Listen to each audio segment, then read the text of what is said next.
Yeah, sure. Like Okay, problem number 5 says Mrs. Steen bought 2.5 bushels of potatoes. She also bought 1 6/10 bushels of corn. How many bushels did she buy all together? Alright, so I'm going to make my window pane for this problem. And one thing I'm noticing is that she bought some bushels of potatoes. And then I'm noticing she bought some bushels of corn. And so it's asking me how many bushels all together. So even if I take the numbers out and I just think bushels of potatoes, bushels of corn, and bushels all together, that tells me that I'm going to be putting these pieces together. So this is put together. And because they are unequal in size, we have 2 1/2 putting together with 1 6/10, then that means that we're going to be adding them. We would not be multiplying them. So I'm going to turn my question around. How many bushels did she buy altogether? We can just say she bought blank bushels. Alright, and the pieces of information that I'm looking at 2 1/2, and we have 1 6/10.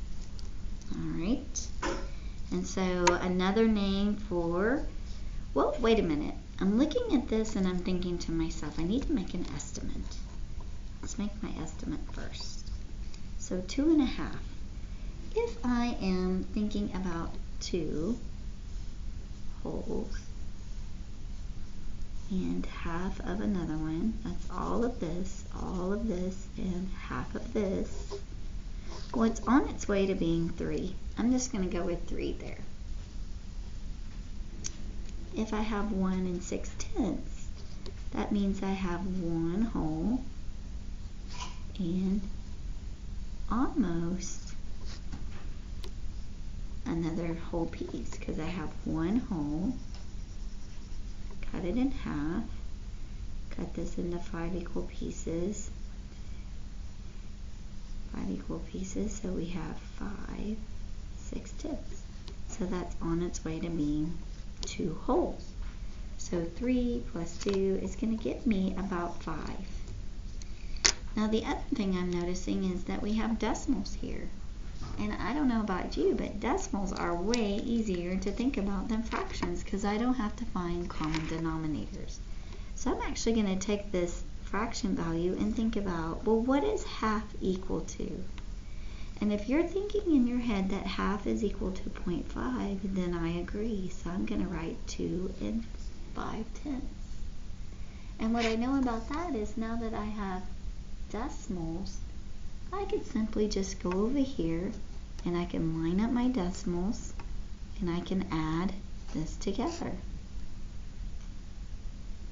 And when I add tenths to tenths, 5/10 plus 6/10 is 11/10, carry your 1, and 1 plus 2 plus 1 more makes 4. So my answer is 4 1/10. But just for grins, what I want to do is I want to go back and relate this to fractions, because sometimes when that happens, you will find fractions and decimals, but your answer may only be in fraction form. So we need to have a backup plan in case that happens. So what I'm thinking is, what is the fraction equivalent to 1 6/10? Well, that's 1 whole, and this number is in the tenths place, so it looks like 1 6/10. 1 6/10. And this number is 5 in the tenths place, so that makes it easy to find common denominators. I'm going to set that up right now.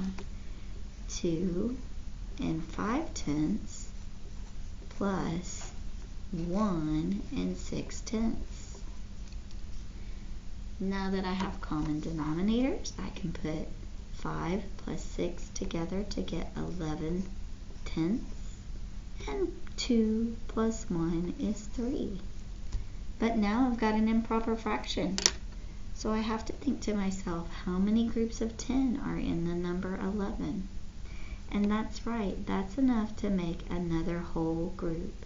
So I'm going to add one whole to the number 3 to get 4 whole groups. And 11 minus 10 is 1, and 10 make the group. So my answer in fraction form is 4 1/10, and that matches exactly what we got in our decimal form. Math should make sense, and this makes perfect sense to me. So she bought 4 1/10 bushels. I'll see you back for number 6.